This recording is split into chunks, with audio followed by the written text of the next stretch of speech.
Hey, hey, hey, what's up, America? This is the Ace Micheals Show.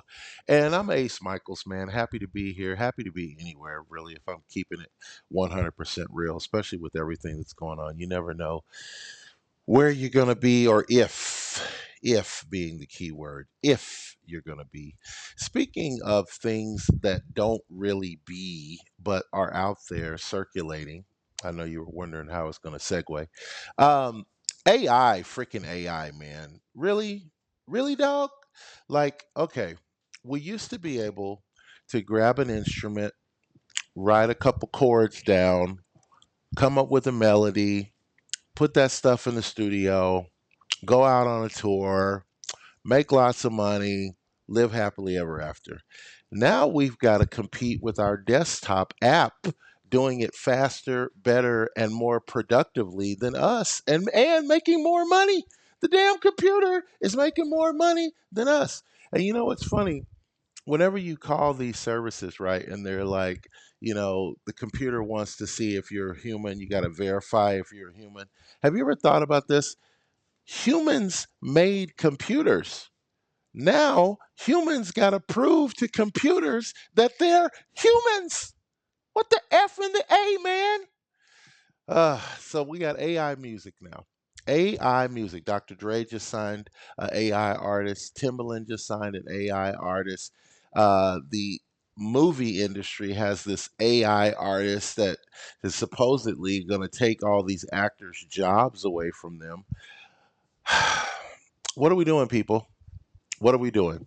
Has our love for the Matrix taken over our foundation of reality? Like, we know it's not real because we created it. Why are we praising it as if it's real when we know it's not real because we created it? See how this is like an infinity loop? It keeps going, it keeps going, it keeps going. This is like a bad scene out of a futuristic movie. It does not end well for the humans. I will tell you this right now.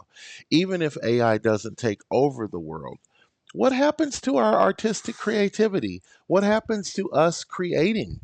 You think we can go several generations without creating art and be okay as a species? If that was the case, why would we ever start in the first place? Why did humans ever start painting on walls if that was not something that God intended for us to do? Why wouldn't we have just created an app at that point that could have done it for us? That's what I'm saying. That's what I'm screaming. And if I sound pissed off, it's because I am pissed off. This is the most irresponsible thing that human beings have ever done. AI is very, very irresponsible. It's like a nuclear bomb of irresponsibility. It's like a turd of stupidity. That's what it is, guys. It's that. Anyway, welcome to the Ace Michael Show. If you have an opinion, idea, thought, suggestion, conviction, belief, I would love to hear it. Make sure you shoot us an email. I'll read it on the show. I don't care. I'll put you on the show. If you ever want to be on the show, you want to be my guest, you want to come on and rant and rave about something that you feel is, "Argh," you're welcome to do it on the Ace Michael Show. Today, my guest is a singer songwriter. She is killing it, doing it, and killing it. And she's a real person. I got a real person on the show today. That although that might be interesting one day to have an AI guest on the show because the chat bots, you really can't tell the difference. You really can't. Sorry, man, you can't. So maybe we'll do that. Matter of fact, I think we will do that. The next show, we're going to do an AI chat bot interview. That's what's up. All right. So, welcome to the show today. My guest, Misha Rays, singer songwriter, is with us on the Ace Michael Show. Hello, Misha Rays. Hi, how are you? I'm muy excelente. And how are you doing? Doing well. Excellent. So, Misha is a singer and a songwriter. Tell us what prompted that magic in your life. Well, it's always been in my family. My auntie was considered the queen of the West Coast blues.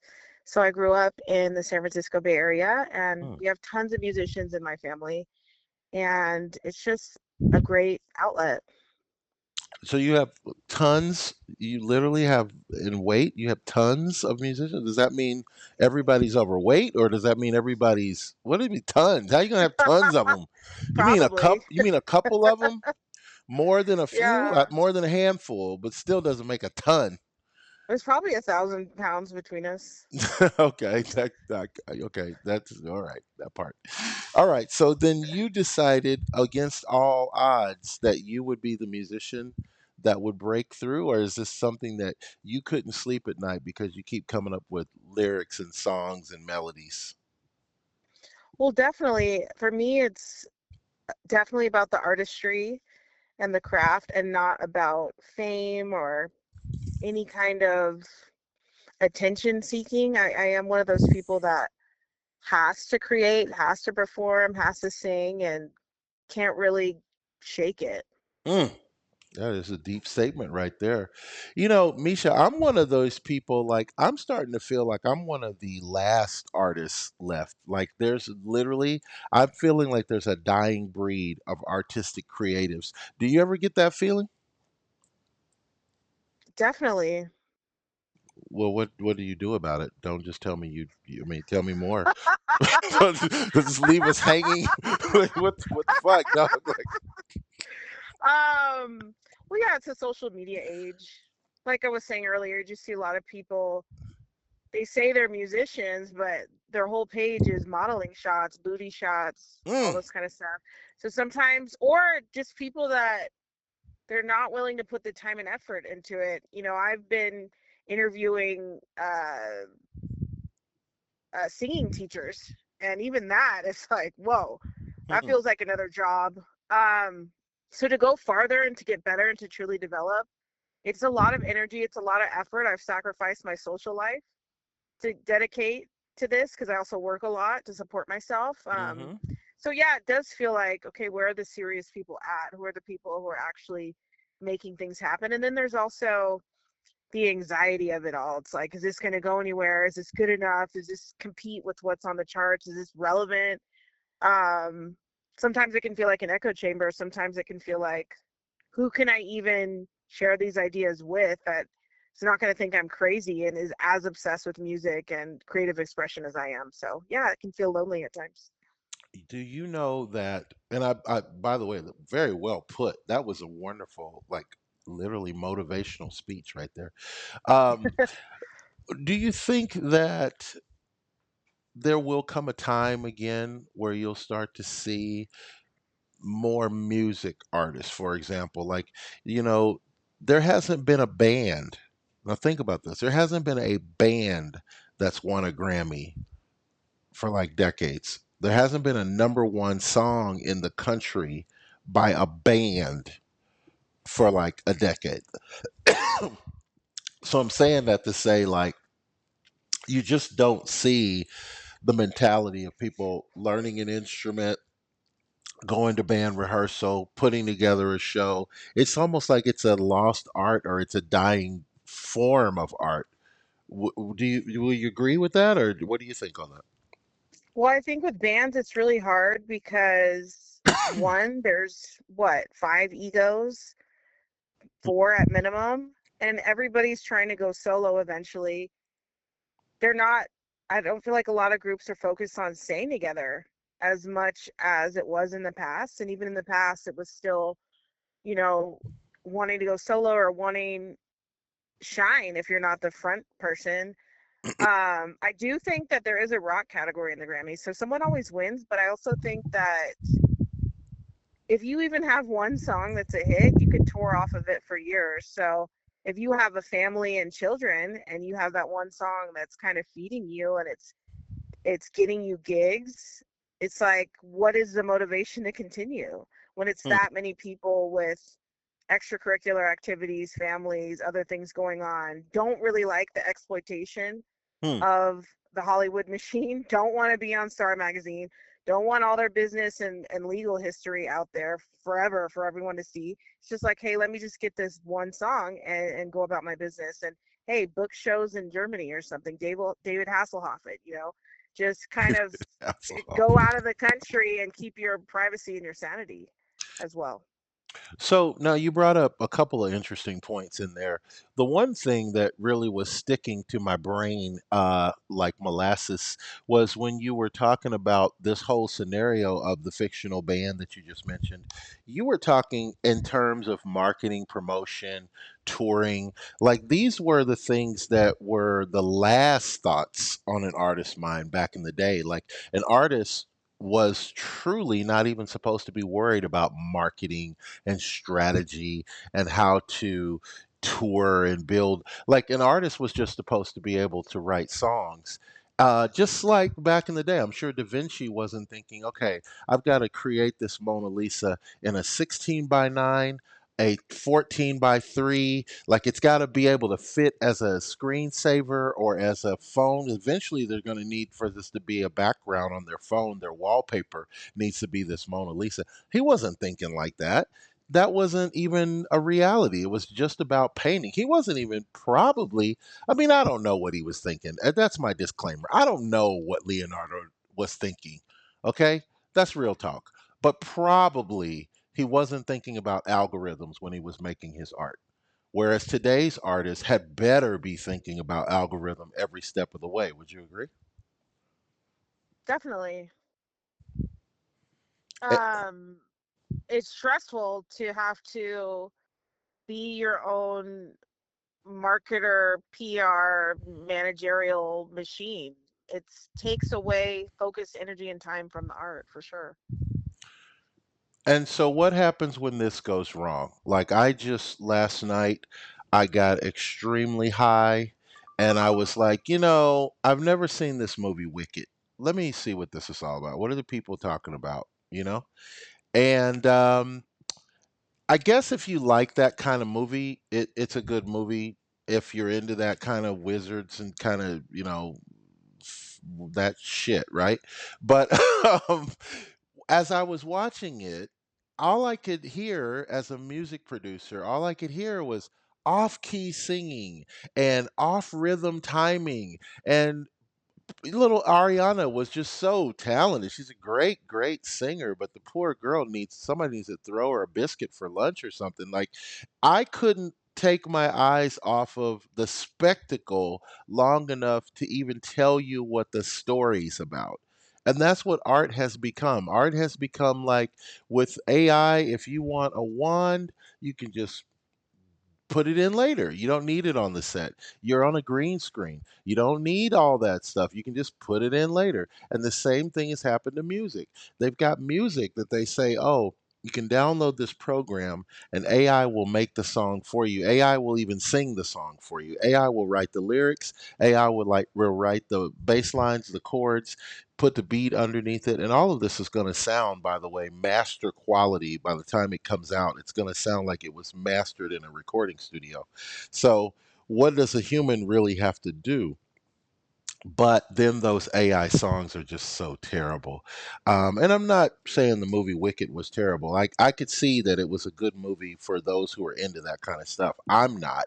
But I could see, like, okay, I see this is kind of interesting how they're doing all this. But it was all done on a sound stage with computers. So where's the art? Um, I think it's hard too because that was a musical, so they had all the animals and stuff like that. They had, you know, costumed, whatever, and rigged, So it's a little hard to take, kind of a fantasy film from the theater stage and turned it into a movie. Okay, But yeah, okay, but there I disagree with you. I am sorry, I disagree.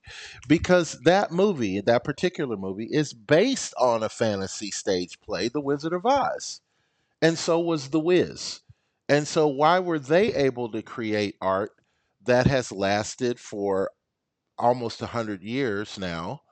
And where movies like Wicked or some of these other CGI laced films, they're just so cold and sterile. And just like AI music. Yeah, they have AI music that, yeah, it may have a beat, it may have a little catchy dance, kind of limerick or whatever you want to call it, but it's not the music that is going to stick to our bones the way that we're listening to classic rock and roll, soul, R&B, and funk 100 years later. Nina Simone. Nina Simone cannot be duplicated. There cannot be an AI version of Nina Simone that's going to take over the way that Nina Simone took over. And technically, the quality of those records is horrible compared to the technology we have to record music today. But why are we still listening to it? Because it's great and it embodies the human spirit. The human spirit. Would you agree? I agree, but I think you hit the nail on the head when you said it's hundreds of years. Technology is always moving us forward. So I think audiences would also be equally as appalled if they saw a dude in a lion costume standing there. And I just don't think that would resonate with a modern audience. Well, see, and therein lies the rub because I think this is one time in the history of humans that technology is actually moving us backwards. See, because what we will gain with relevance as far as being able to create quickly, we're going to lose with the ability to be able to create successfully.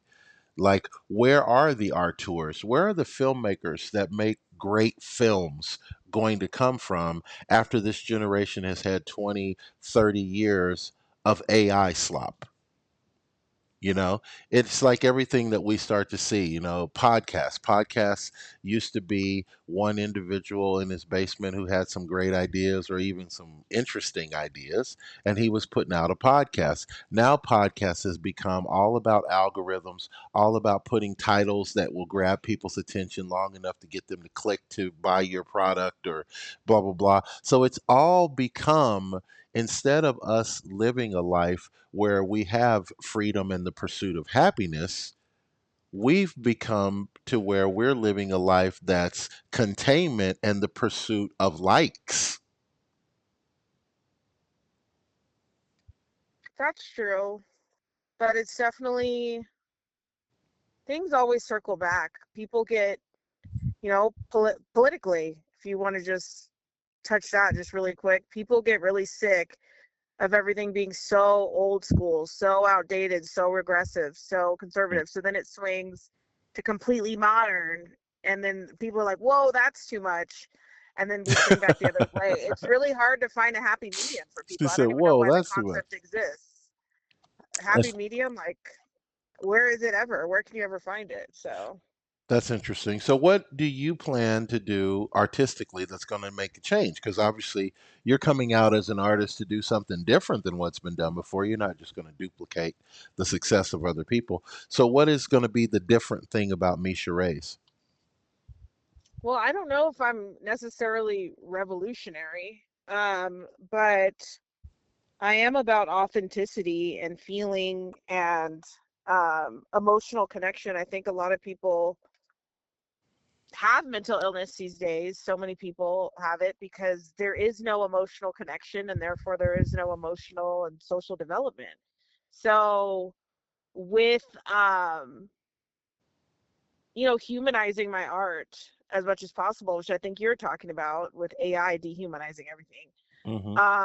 and just being really raw and genuine and authentic and upfront, versus a character, I think, uh, stands out. I mean, that's what listeners want. That's why they watch the vlogs. That's why they want the behind the scenes video. That's why there's so many interviews and things going on. People want the humanistic aspect of art. They want art that they can feel. If you can't feel it, is it really art?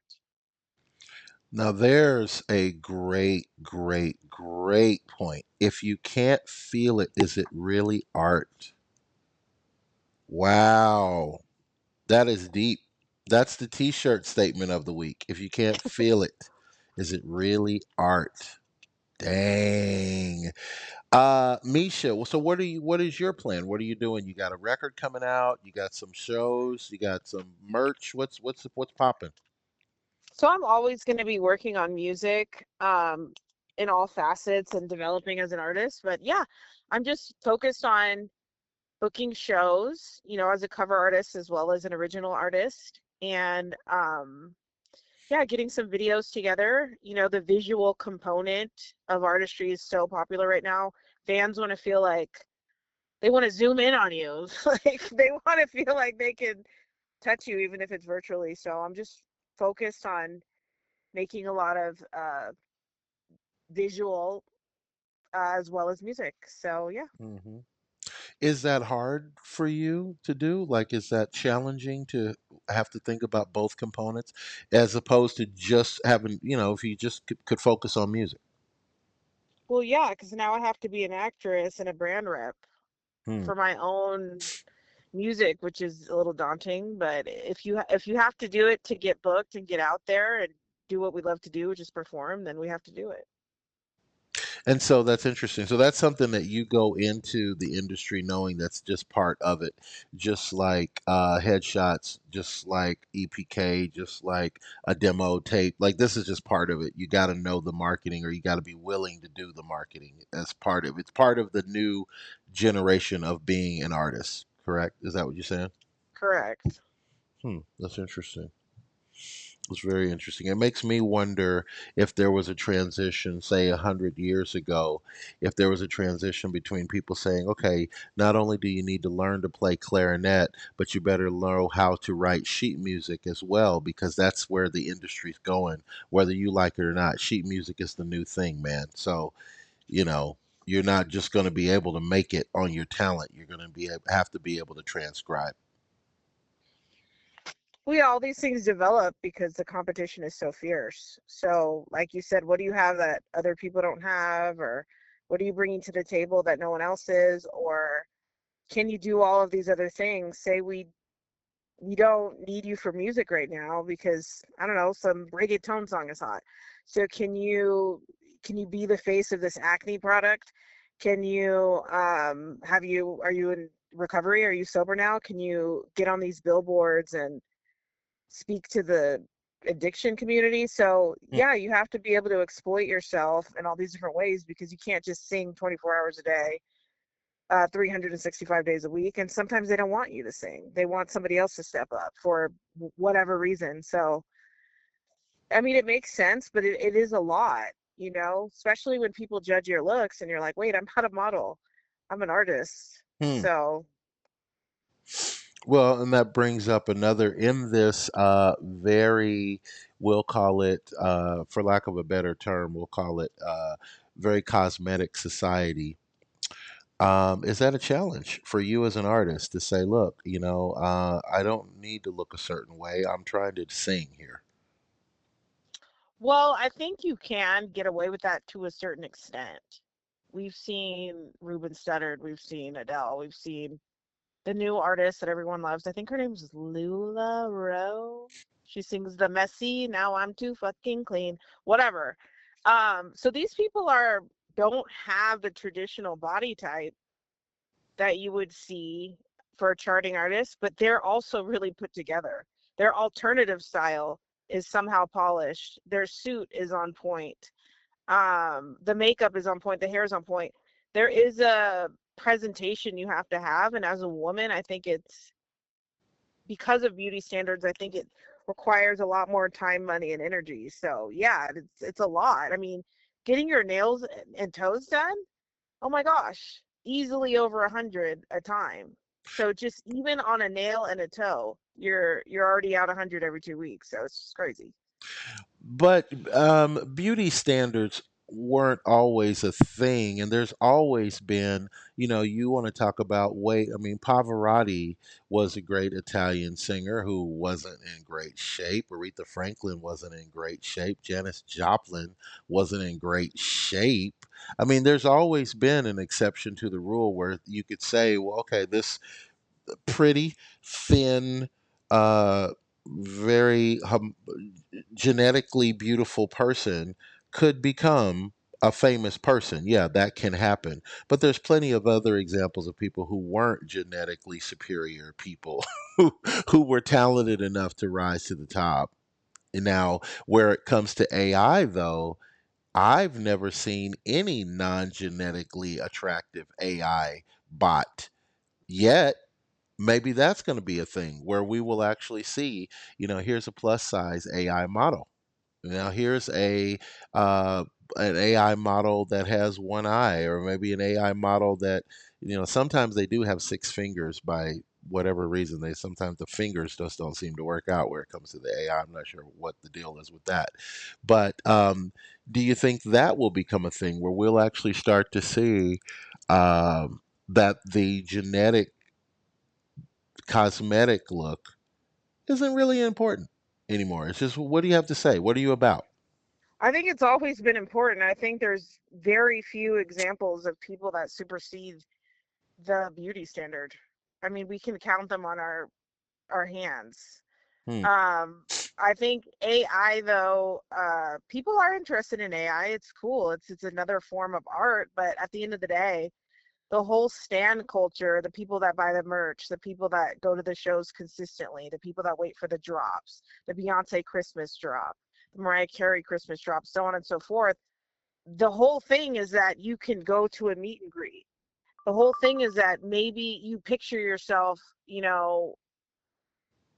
a conversation, in an interaction with this person. Nicki Minaj on her radio show. There's a chance that you can talk back to her and it can mean something. Hmm. There's no meaning in AI. AI just tells you whatever you want to hear. It has a list of preloaded answers to certain things. It pulls information that's already out there Hmm. and gives you what it thinks you want to hear. It's such an echo chamber. It's like I've used AI before and I'm just like, hey, this is lame. This robot is trying to pretend like it wants to be my boyfriend. That's freaking weird. And I'll tell it. I'll put it in check. I'll be like, you are a bot. This is never gonna happen. Be real. Don't try to mimic romance. It's impossible. Stop it. And it'll be like, you caught me. Every time I call it out, it says, you caught me. And it's like, yeah, like stop trying to make me forget that I'm talking to something that's not real. That's dumb. Have you ever tried to sing along with your AI chatbot? Like do a No, I don't duet have with? like the advanced version. I just have. I'd be curious to see how that would play out. I've asked AI questions like, who's your favorite Beatle, to see what it will say, or what's your favorite song from the '70s and why. Questions that you would think a human would have to think about and really reflect and go, well, this song reminds me of my childhood, where of course there is no childhood with AI. But the same thing, there's one really great guy on social media. I like to follow his reviews of music. And the question was put to him, why do you think music sucks today? Right now, whether you actually think music sucks or not, but this was his take. His take was, well, the one reason that music sucks today is because there is no originality in the fact that everybody's using the same tools. There's only Pro Tools and Logic, and a few other programs. So if you're using those programs, no matter how you blend the sounds, you're still using the same tools. You know what I'm saying? So it's going to reflect back on the music that comes out being a little bit more generic because everybody's using the same amp, uh, uh, the same microphone inputs, the same, everything's the same plug-in, right? What are your thoughts on that? I That's a good point, but I also think that artists are held to a standard by these companies. These companies don't want artists to move away from too much from what is a proven Hmm. or known success. So we have all kinds of artists doing weird stuff and cool stuff that we're not going to get on the radio, or we're not going to get on YouTube, or it's not going to be, a transition music on a TV or film. It's not going to be sync licensed because it's too weird. It's too out there. So they're always trying to appeal to the most amount of people, and it's like most people aren't going to listen to an instrumental of, I don't know, some kind of mallet hitting a pole, and that's your drum pattern. You know what I mean? Right. I'd be interested into hearing all kinds of weird music and yodeling and like I like free jazz and all that kind of stuff, but the average person thinks it's a headache. They want something they can sing along to. Mm. They want something that's easily memorable and relatively relatable. That's all they want. So, yeah, this market for interesting and unique sounds doesn't is more underground. Interesting.